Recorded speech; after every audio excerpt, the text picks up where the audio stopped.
The morning Danny Martinez woke up to silence was the morning everything changed forever. Not the peaceful kind of silence that comes on lazy Sundays or snow days when the whole world seems wrapped in cotton. This was different, man.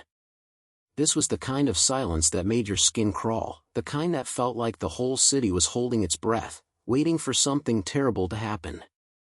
Danny rolled over in bed and checked his phone out of habit. 6:47 a.m. No signal. That was weird. He had full bars last night when he was scrolling through his feed, laughing at stupid memes and arguing with strangers about basketball. Now? Nothing. Just that little no-service message mocking him from the corner of his screen. He dragged himself out of bed, his 26-year-old body protesting after pulling a double shift at the warehouse yesterday. His apartment in downtown Chicago looked the same as always. Dirty dishes in the sink, laundry he'd been meaning to fold for 3 days piled on the couch, empty energy drink cans lined up on the coffee table like soldiers. Normal stuff. But something felt off, you know? That weird feeling in your gut when you just know something ain't right. Danny walked to the window and pulled back the curtain, squinting against the morning light. The street below was empty. Not just quiet. Empty. On a Wednesday morning in the middle of the city? That wasn't natural. No cars. No buses. No people rushing to catch the train or walking their dogs. Nothing. Just abandoned vehicles scattered around like someone had been playing with toy cars and got called away for dinner. What the hell? Danny muttered, pressing his face closer to the glass. A newspaper tumbled down the empty street, pushed by the wind. It was like something out of those post-apocalypse movies his buddy Jake was always trying to get him to watch. Speaking of Jake, Danny grabbed his phone again and tried to call him. Nothing. No dial tone, no ringing, just dead air. He tried his mom. Same thing. His sister. His boss. The pizza place down the street. Nothing worked. The Wi-Fi was down too. Everything was just gone. That's when the first real spike of fear hit him, right in the chest like a punch. Something was seriously wrong. Danny threw on jeans and a hoodie, not even bothering to brush his teeth. He had to figure out what was going on. Maybe there was a gas leak or something. An evacuation he somehow slept through. But wouldn't someone have pounded on his door? The hallway of his apartment building was just as eerily quiet as his place.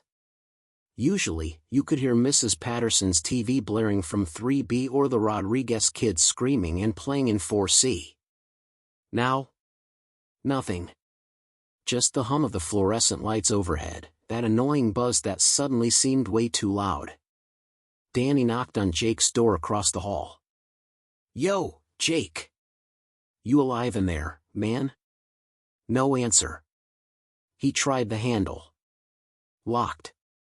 Great. He made his way down the stairs, not trusting the elevator for some reason. His instincts were screaming at him that something was wrong, really wrong, and getting trapped in a metal box didn't seem like a smart move. The lobby was empty too. Mr. Chen, the building manager who was always posted up at the front desk reading his newspaper, wasn't there. His coffee was, though, still sitting in its mug, steam rising from it. Fresh. Danny reached out and touched the side of the cup. Still hot. So Mr. Chen had been here recently. But where was he now? The front door was slightly ajar, which was weird because Mr. Chen was obsessed with security. Always going on about how they needed to keep the door locked, how there were all kinds of crazies out there. Danny pushed it open slowly and stepped out onto the street. The silence hit him like a wall. It was so quiet he could hear his own heartbeat, his own breathing. The city was never this quiet. Never. Chicago always had a soundtrack. Traffic, horns, people yelling, sirens, music, something. This was unnatural, man. Wrong on every level. That's when he heard it. Footsteps. Slow, shuffling footsteps coming from around the corner. Relief flooded through Danny. Another person. Someone who could tell him what the hell was going on. "Hey," he called out, jogging toward the sound. "Hey, man, what's happening? Where's everyone?" He rounded the corner and stopped dead in his tracks. The relief evaporated, replaced by pure, cold terror. The thing shuffling toward him used to be a person. Maybe. It was wearing what looked like a business suit, or what was left of one. But that's where the normal ended. The guy's skin was gray, like old meat, and there was blood all down the front of his shirt. Fresh blood. His eyes were clouded over, milky white, and his jaw hung slack, revealing broken teeth. The smell hit Danny a second later. Rot. Death. The stench of something that should be 6 feet under, not walking around downtown Chicago. The thing's head jerked up at the sound of Danny's voice, and it let out this sound. God, that sound. It wasn't human. It was a groan, a moan, something that came from deep in its chest, wet and hungry. Holy. Danny didn't finish the sentence. He just backed up, slowly at first, his brain refusing to process what his eyes were seeing. This wasn't real. It couldn't be real. Things like this didn't happen in real life. They happened in movies, in video games, in the horror books his sister was always reading. Not on a Wednesday morning in Chicago.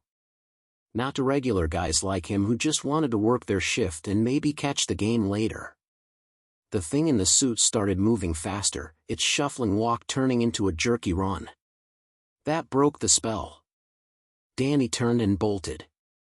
He'd never been much of a runner, always preferring basketball where you ran in short bursts, but fear is one hell of a motivator.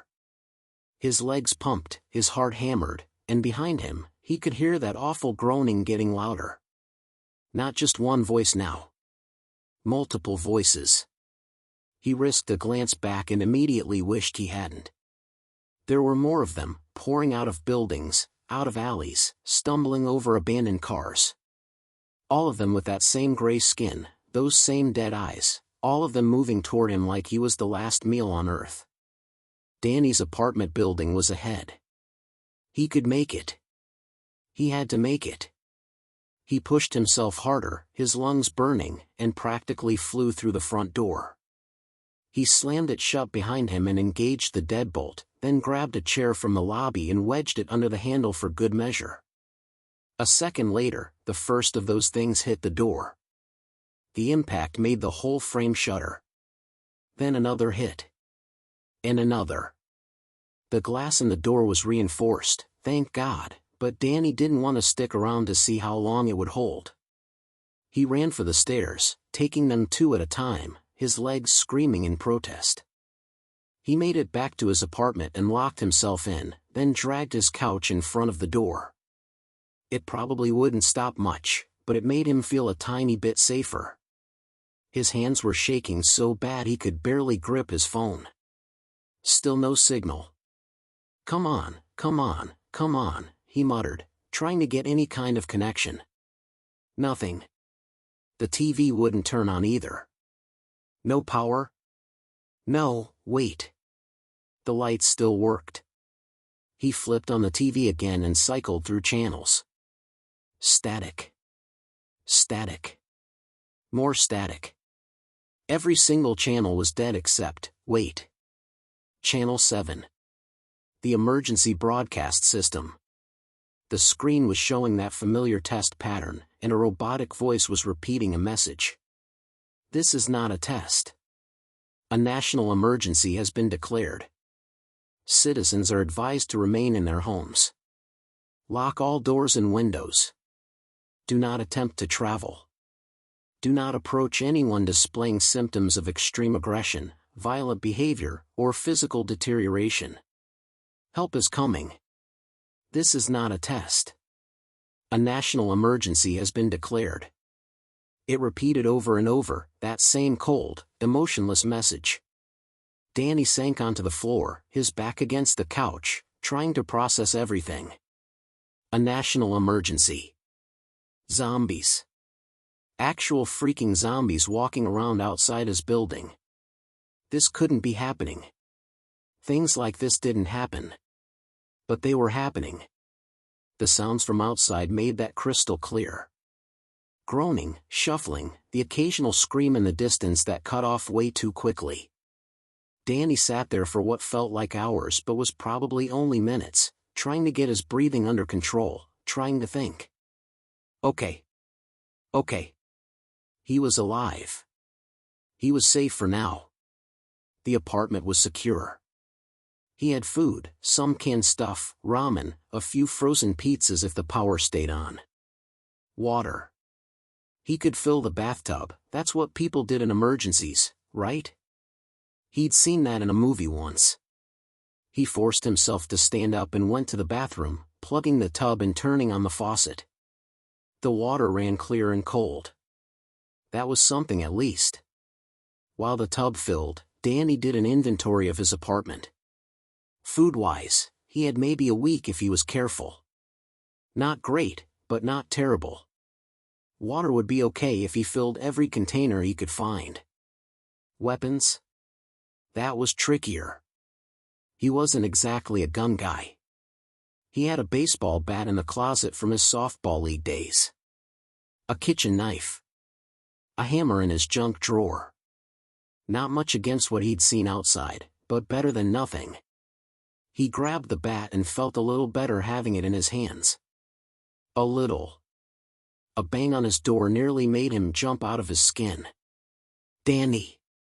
Danny, man, open up. It's Jake. Relief flooded through him again. Jake was alive. He moved the couch and started to unlock the door when something made him stop. Jake, he called through the door. That really you, man? There was a pause. Too long of a pause. Yeah, dude, it's me. Open the door. Those things are coming. Jake's voice sounded weird. Off. Danny pressed his eye to the peephole. Jake was there, standing in the hallway. But something was wrong. His friend's eyes were too wide, his skin too pale. And there was blood on his shirt. A lot of blood. Jake, are you bit? Danny asked, his heart sinking. Another pause. What? No, man. I'm fine. Just let me in. But Jake's stance was weird, too stiff, and Danny could see his hands shaking. Not normal shaking. That twitchy, jerky movement he'd seen from the thing in the suit. I'm sorry, man, Danny said, his voice cracking. I can't. The pounding started then, aggressive and violent, and Jake's voice changed, becoming that inhuman groan. Danny backed away from the door, tears in his eyes. Jake was gone. His best friend since high school, the guy who'd helped him move into this apartment, who'd been his wingman at bars, who'd talked him through his breakup with Jessica last year. Gone. Danny slid down the wall and sat there on the floor, trying not to listen to the sounds of Jake, or what used to be Jake, trying to break down the door. This was insane. This was impossible. But it was happening. He needed to pull himself together. Needed to survive. That's what this was about now. Just surviving. The pounding eventually stopped, and Danny heard the shuffling footsteps move away. He let out a breath he didn't know he'd been holding and pulled out his phone again. Still no signal, but the battery was at 47%. He should save it, just in case. In case of what, he wasn't sure, but it felt important. The rest of the day passed in a blur of fear and boredom, which was a weird combination. Danny stayed away from the windows mostly, but he couldn't help peeking out every now and then. The streets were filling up with those things. Zombies. He still couldn't believe he was using that word for real. They wandered aimlessly, bumping into cars, into each other, like they were stuck in some kind of loop. Waiting. Hunting. Every now and then, he'd see a regular person make a run for it, trying to get from one building to another. Most of them didn't make it. The ones that did disappear into doorways or alleys, and Danny found himself silently cheering them on, hoping they found somewhere safe. As the sun started to set, painting the sky in oranges and reds that would have been beautiful under any other circumstances, Danny realized he had a new problem.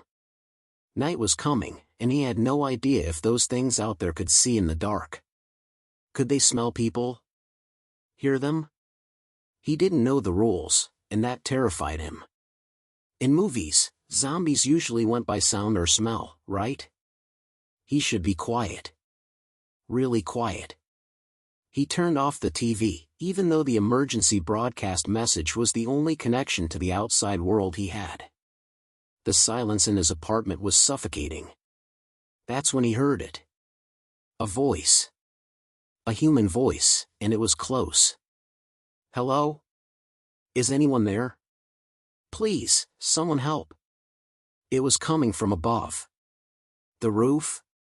Danny looked up at his ceiling like he could see through it. Someone was on the roof. Multiple someones, actually, because he heard other voices now too.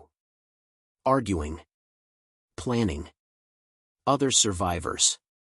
He wasn't alone. The wave of relief was so strong he actually felt dizzy. Danny grabbed a chair and climbed up to reach the ceiling hatch that led to the crawlspace and roof access. He'd only been up there once, when he first moved in and Mr. Chen was showing him around. The hatch was stuck, probably hadn't been opened in years, but Danny put his back into it and finally got it to budge. Dust and insulation rained down on him, making him cough. He froze, terrified the sound would attract attention, but nothing came crashing through his door. Okay. He pulled himself up into the crawlspace, using the upper body strength he'd built from loading boxes at the warehouse. It was dark and cramped, full of pipes and beams, but he could see light ahead. The roof access door was propped open, letting in the last rays of sunlight. Danny climbed toward it, his hands scraping on rough wood and metal, until he emerged onto the roof. There were 4 people there, all of them looking as scared and shell-shocked as he felt. A woman in her 30s with dark hair pulled back in a ponytail, wearing scrubs like she'd just come from a hospital shift. An older guy, maybe 60, in a security guard uniform. A teenage kid, couldn't be more than 17, with a skateboard clutched under his arm for some reason.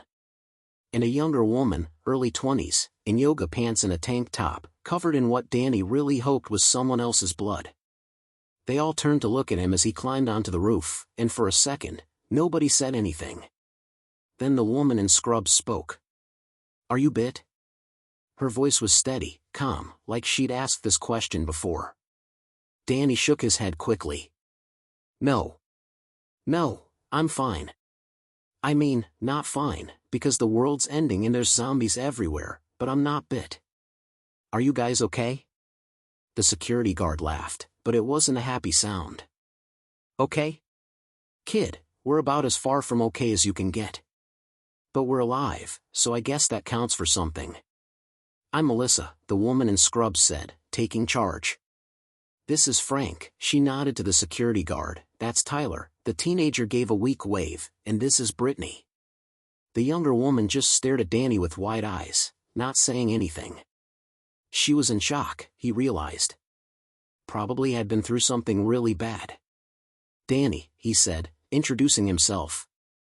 I live in 4A, right below here.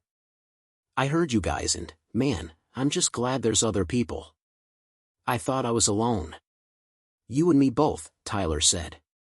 His voice cracked a little, betraying his age. This is crazy, right? Like, this can't be real.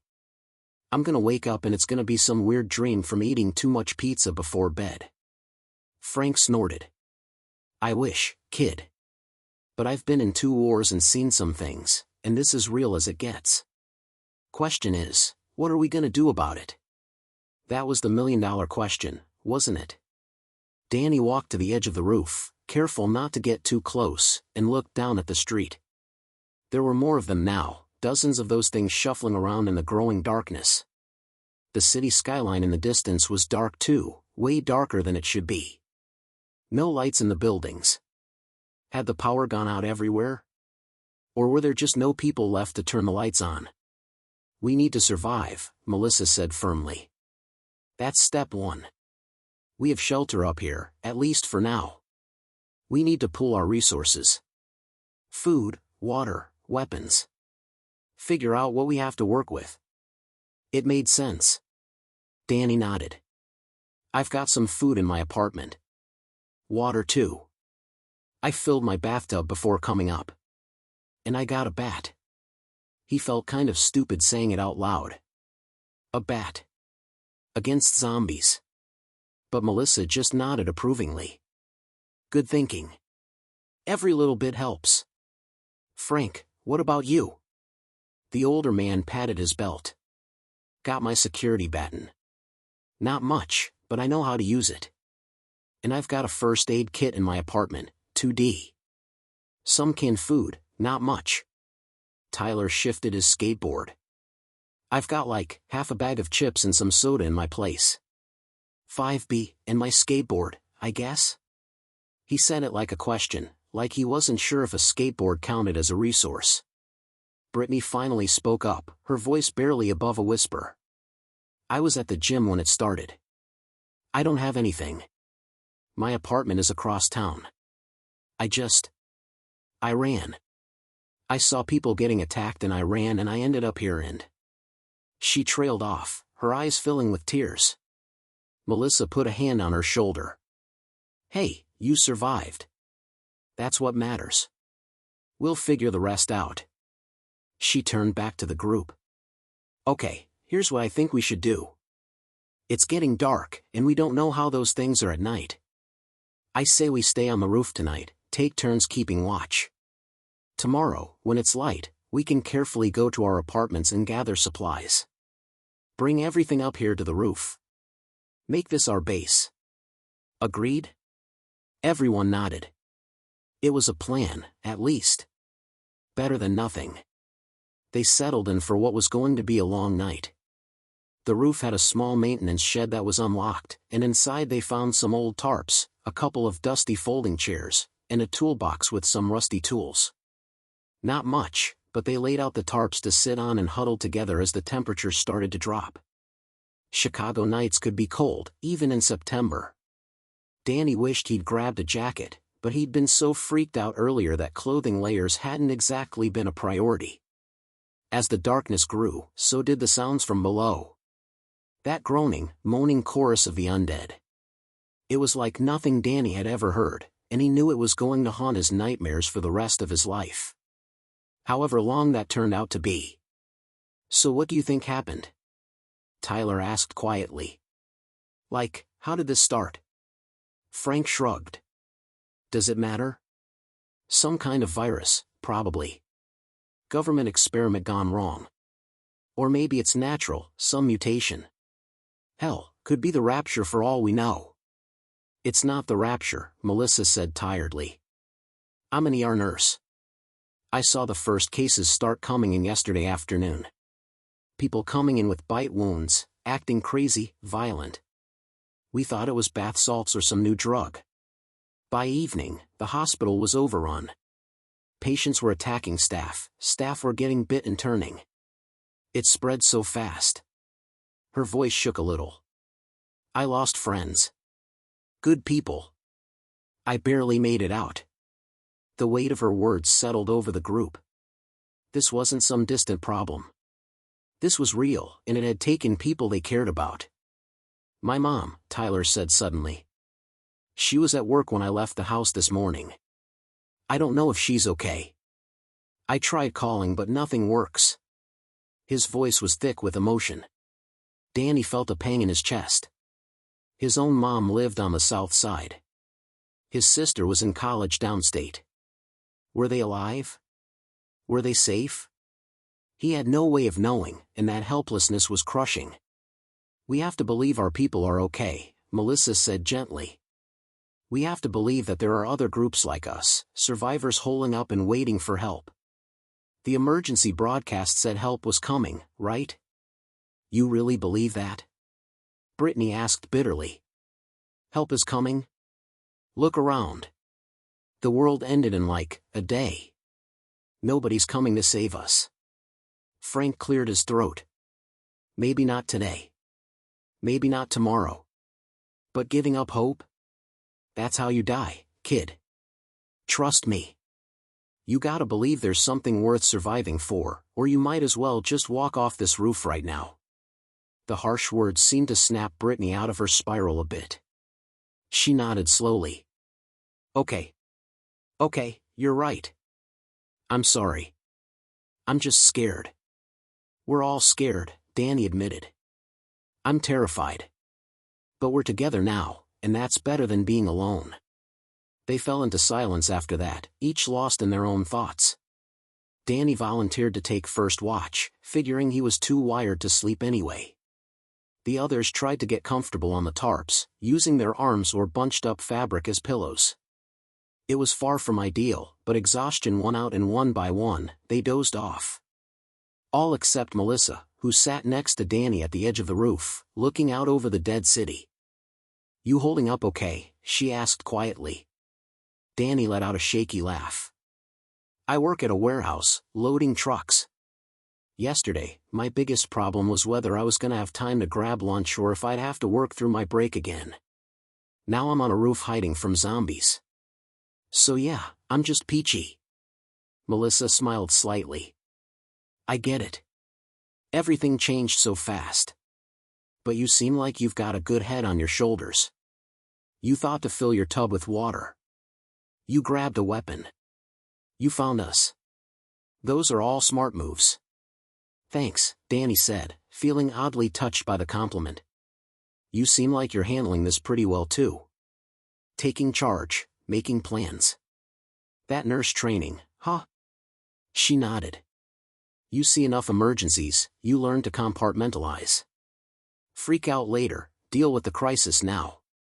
I'll probably have a massive breakdown once this is all over, but for now.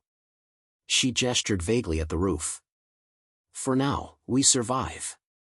Danny liked that. We survive. It was simple, but it was a goal. Something to focus on. They sat in companionable silence for a while, listening to the awful sounds from below. At some point, Melissa dozed off, her head drooping onto her chest. Danny let her sleep. He kept watch, his eyes scanning the darkness, looking for any sign of movement on the roof itself.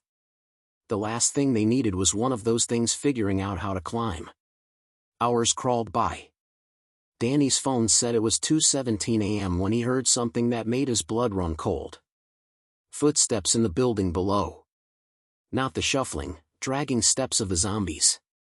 These were purposeful, climbing the stairs. Heading up. Danny scrambled over to Frank and shook him awake. Someone's coming, he whispered urgently. The old security guard was awake instantly, his military training probably kicking in. He woke the others while Danny grabbed his bat and positioned himself near the roof access door. They all held their breath, listening. The footsteps got closer. Closer. And then a voice called out. Hello? Anyone up there? Please, I need help. It was a man's voice, desperate and scared. I'm alive. Please. Frank and Danny exchanged looks. It could be legit. Or it could be a trap. Were zombies smart enough to set traps? Danny had no idea. Are you bit? Melissa called down. There was a pause. No. I swear, I'm clean. Please, there's a bunch of them on the 3rd floor and I can't get past them. I need somewhere safe. Tyler stood up. We should let him in. He sounds scared. Brittany grabbed his arm. Or he's lying. Or he's bit and doesn't know it yet. We can't risk it. The argument started up, hushed but intense. Let him in or leave him? It was an impossible choice. Danny moved closer to the door, trying to see down into the darkness. Can you see anything? Frank asked. Danny squinted. There was a flashlight beam bouncing around down there, and he could just make out a figure. Tall, broad-shouldered, wearing what looked like a police uniform. "Says he's a cop," Danny reported. That changed things a bit. Frank made a decision. We let him up, but carefully. He stays at the far end of the roof. We check him over, make sure he's not bit. Everyone agree? It wasn't perfect, but they all nodded. Melissa called down. "Okay, come up slowly. Hands where we can see them. Any funny business and we'll push you right back down those stairs, understand?" A relieved "thank you" came from below, and they heard the man climbing the ladder to the roof access. He emerged into the dim light from the stars, and Danny got his first good look at him. The guy was probably in his early 30s, built like he spent a lot of time in the gym, with close-cropped dark hair and a few days' stubble. His police uniform was torn and bloody, but he didn't seem to be injured. He held his hands up in a non-threatening gesture. "Thank you so much. I'm Officer Marcus Thompson. I've been trying to find survivors since yesterday." Melissa approached him cautiously, pulling a small flashlight from her pocket. "I need to check you for bites. Take off your jacket." Marcus complied without argument, stripping off his torn uniform shirt to reveal a white undershirt. Melissa examined his arms, his neck, even made him lift his shirt to check his torso. "He's clean," she announced after a thorough inspection. The group collectively relaxed a bit. Marcus put his shirt back on, looking grateful. "I can't tell you how good it is to see other people. I thought I was the only one left." Frank handed him one of the folding chairs. "Sit down before you fall down, son. You look dead on your feet." No pun intended. Marcus sat heavily, running his hands over his face. "It's been a nightmare. I was on patrol when the calls started coming in. Violent disturbances, attacks, people eating other people. We thought it was some kind of mass hysteria or contaminated drugs. By the time we realized what was really happening..." He trailed off, shaking his head. "My partner got bit trying to help a victim. Turned right in front of me. I had to." He didn't finish the sentence, but they all understood. Danny felt sick thinking about it. Having to put down your own partner? That was beyond traumatic. "Do you know anything about what caused this?" Tyler asked eagerly. "Like, is the government doing something? Is there a cure?" Marcus laughed bitterly. "Kid, if there's a government left, I haven't heard from them. Communications went down almost immediately. Last thing I heard on the radio was that it started on the East Coast, some kind of aggressive infection. Spread across the country in hours. That's it. After that, nothing but static and screaming. The information settled over them like a heavy blanket.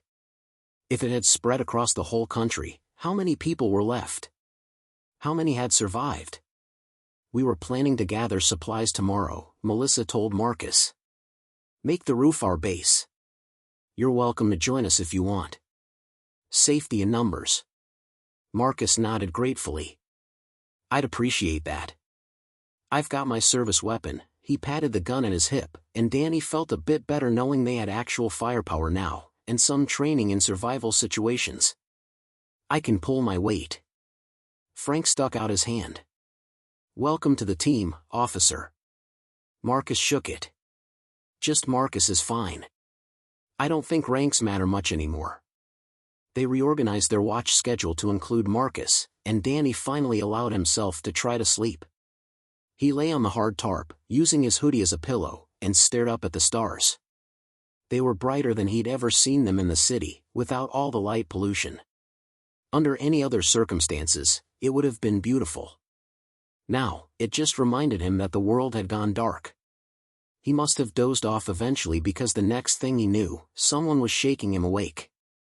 It was Tyler, and the sun was rising, painting the sky in soft pinks and purples. "Your turn on watch," the kid said, looking exhausted. Danny nodded and sat up, his body protesting. He was way too young to feel this old and sore. Tyler took his place on the tarp and was asleep within seconds. Danny stretched and walked to the edge of the roof, looking down at the street and the growing light. The zombies were still there, maybe even more of them now. They seemed slower in the daylight, more lethargic. Interesting. Maybe they were like nocturnal animals, more active at night? That was something to remember. Melissa joined him a few minutes later, already awake and alert despite the rough night. "Morning," she said, though her tone made it clear there was nothing good about it. "We should start planning our supply run. Figure out who goes where, what we need most." Danny agreed. As the others woke up, they gathered in a circle and started making lists. Food and water were top priority. Medical supplies, Melissa insisted, especially antibiotics and bandages. Weapons. Warm clothes since they were sleeping on a roof in September nights were only going to get colder. Batteries, flashlights, maybe a radio to see if anyone was broadcasting. They decided to split into pairs. Marcus and Frank would go together, using Marcus's gun to clear a path if needed. Melissa and Brittany would team up. That left Danny and Tyler. The plan was simple: get in, grab everything useful, get out. No heroics, no risks. If an apartment was overrun, they'd skip it and move on. They couldn't afford to lose anyone. "Everyone stays in sight of the roof access," Frank said firmly. "We see any trouble, anyone yells, we all get back up here immediately. Got it?" Everyone nodded. It was as good a plan as they were going to get. Marcus went first, climbing down with his gun drawn, moving carefully and quietly. He checked the top floor hallway and gave the all clear. One by one, they climbed down. Danny's heart was hammering so loud he was sure every zombie in a mile radius could hear it. The hallway was empty but trashed. Doors hung open, personal belongings scattered everywhere like people had left in a hurry. Or been dragged out. Danny tried not to think about that. He and Tyler made it to Danny's apartment first. The couch was still in front of the door, undisturbed. Good. They moved it aside and went in, and Danny immediately started gathering supplies. He found a duffel bag in his closet and started loading it up. Canned goods from the pantry. Ramen. Protein bars. A can opener, because he'd forgotten about that and they would have been screwed. Bottles of water. His first aid kit from under the bathroom sink. Extra clothes, including his winter coat. The baseball bat. A flashlight from his junk drawer. His phone charger, even though he had no idea if it would ever be useful again. Tyler was helping, moving quickly and efficiently despite his nervousness. They were almost done when Danny heard a noise from the bedroom. A shuffling, scraping sound. He froze, holding up a hand to stop Tyler. They both stood completely still, listening. There it was again. Something was in his bedroom. Danny gripped the bat tightly and moved toward the door, which was slightly ajar. He nudged it open with his foot and immediately wished he hadn't. Jake was in there. Or what used to be Jake. His friend was hunched over, his back to the door, making wet chewing sounds that made Danny want to vomit. There was something on the floor in front of him, something red and torn, and Danny realized with horror that Jake must have dragged a victim in there. Jake's head whipped around at the sound of the door opening, and those milky dead eyes locked onto Danny. Fresh blood dripped from his mouth. He let out that awful groan and started to stand up. "Run," Danny said to Tyler, his voice surprisingly calm. "Run right now." Tyler didn't need to be told twice. He bolted for the apartment door. Danny backed out of the bedroom, keeping his eyes on Jake, the bat held ready. His former best friend lurched toward him, arms outstretched, moving in that jerky, unnatural way. Danny's hands were shaking but he forced himself to stay calm. He couldn't afford to freeze up. Jake came at him and Danny swung the bat. It connected with a sickening thud, hitting Jake in the shoulder and knocking him sideways. But he didn't go down, didn't even seem to feel it. He just oriented on Danny again and lunged. This time Danny swung for the head, remembering every zombie movie he'd ever seen. The bat cracked against Jake's skull and his friend went down hard, hitting the floor and not getting back up. Danny stood there, breathing hard, staring at the body. He'd just killed Jake. Sure, Jake was already dead, already turned into one of those things, but still. Danny had just killed his best friend. Danny! Tyler's voice came from the hallway, scared and urgent. Danny shook himself out of his shock, grabbed the duffel bag of supplies, and ran. Tyler was at the roof access, climbing up as fast as he could. Danny followed, throwing the duffel up first and then hauling himself up the ladder. His arms burned with the effort, adrenaline giving him strength he didn't know he had.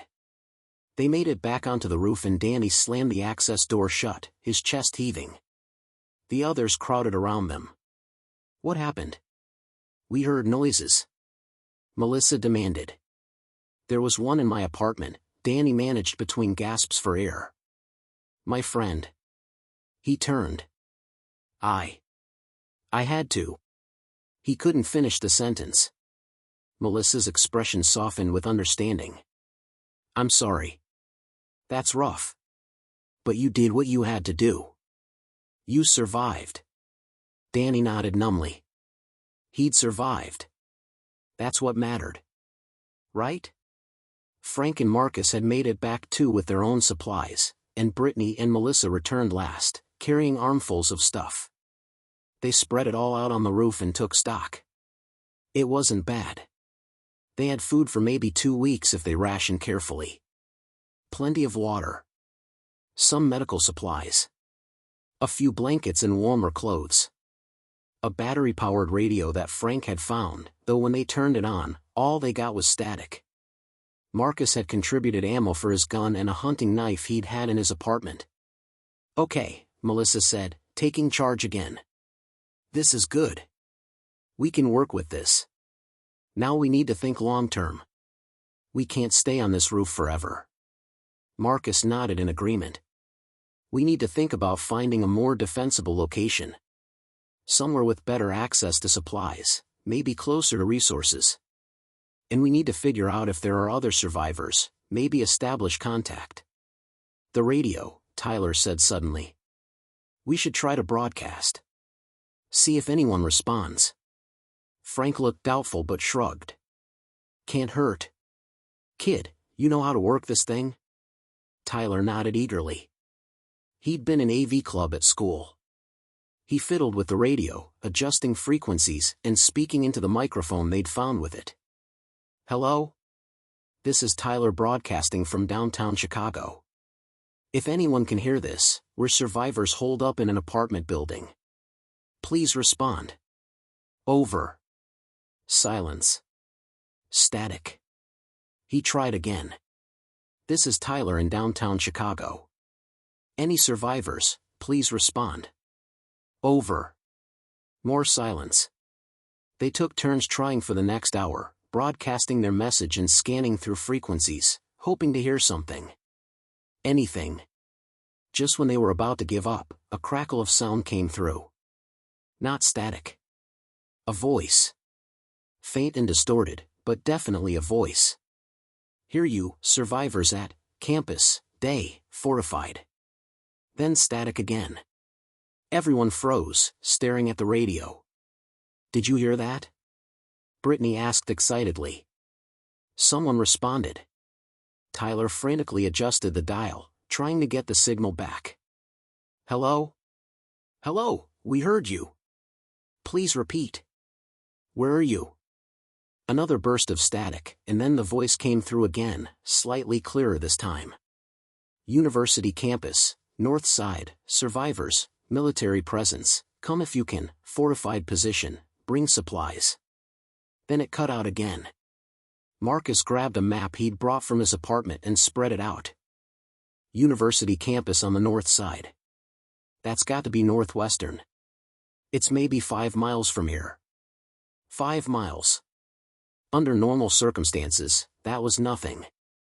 A short drive, a longish walk. Now? With the streets full of zombies? It might as well be 100 miles. We should go, Tyler said immediately. There's military there. They can help us. Frank held up a cautioning hand.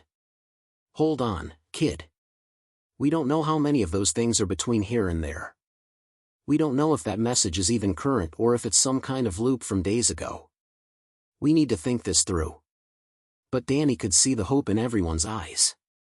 The possibility of safety, of a real fortified position with military protection, was too tempting to ignore. We should at least consider it, he said carefully. I mean, what's our alternative? Stay on this roof until we run out of food and hope the zombies go away? Melissa bit her lip, thinking. Marcus, your professional opinion. Could we make it 5 miles through the city? The former cop studied the map, tracing potential routes with his finger. Maybe. We'd want to stick to back alleys and side streets, avoid main roads where there's likely to be more of them. Travel during the day when they seem slower. Move quiet and careful. It's risky as hell, but, yeah, maybe. If we're smart about it. The group fell into debate, weighing the risks and benefits. Stay on the roof where they were relatively safe but had limited supplies and no long-term plan? Or make a dangerous journey toward the possibility of real safety? In the end, it was Brittany who made the decision for them. I vote we go, she said firmly, more confident than Danny had heard her sound since they met. We can't just wait here to die. If there's a chance, even a small one, that there's somewhere safer, we have to take it. One by one, the others agreed. They would go. But not immediately. They'd spend the rest of the day and night preparing, gathering more supplies, planning their route. Rest up and leave at first light tomorrow. Give themselves the best possible chance. The rest of the day was spent in preparation. They made weapons out of what they had. Tyler's skateboard got repurposed, the trucks removed to create a makeshift club. Knives were taped to broomsticks to make spears. Not great, but better than nothing. They packed light bags with food, water, medical supplies, and anything else essential. Marcus cleaned his gun and counted his ammunition. 23 bullets. Not a lot, but he'd make them count. Danny tried not to think about the fact that tomorrow they'd be leaving the relative safety of the roof to walk through a city full of zombies. Tried not to think about Jake, lying still on his apartment floor. Tried not to think about his mom and sister and whether they were even still alive. As the sun set on their second night in this nightmare world, the group sat together and shared stories. Not about the zombies or the outbreak, but about their lives before. Melissa talked about her daughter, who was away at college in California, and how she hoped the West Coast had fared better. Frank told war stories from his time in the Gulf, always with a punchline that made them laugh despite everything. Tyler talked about wanting to be a filmmaker someday, about the short films he'd made with his friends. Brittany shared that she'd been training for a marathon before all this, that running had been her escape from a stressful job. Marcus admitted he'd only been a cop for 3 years, that he'd wanted to make a difference. And Danny talked about the warehouse, about his plans to save up and maybe go back to school, get a degree in something useful. About playing basketball with Jake every weekend. About Sunday dinners at his mom's house where she'd make too much food and send him home with leftovers. Normal things. Human things. It felt important to remember that they were more than just survivors. They were people with lives and dreams and futures, or at least they had been. Maybe they would again. That night, Danny volunteered for the last watch, the hours just before dawn. He sat alone on the roof, looking up at the stars and listening to the groans of the undead below. Tomorrow they'd leave. Tomorrow they'd risk everything for a chance at something better. He touched the bat lying next to him, Jake's blood still on it, dried and dark. I'm sorry, man, he whispered to his dead friend. I'm sorry I couldn't save you. But I'm gonna survive. We all are. We're gonna make it to that campus and we're gonna be okay. I promise. The stars didn't answer, but Danny didn't need them to. He knew what he had to do. Survive. Keep the group together. Make it to Northwestern.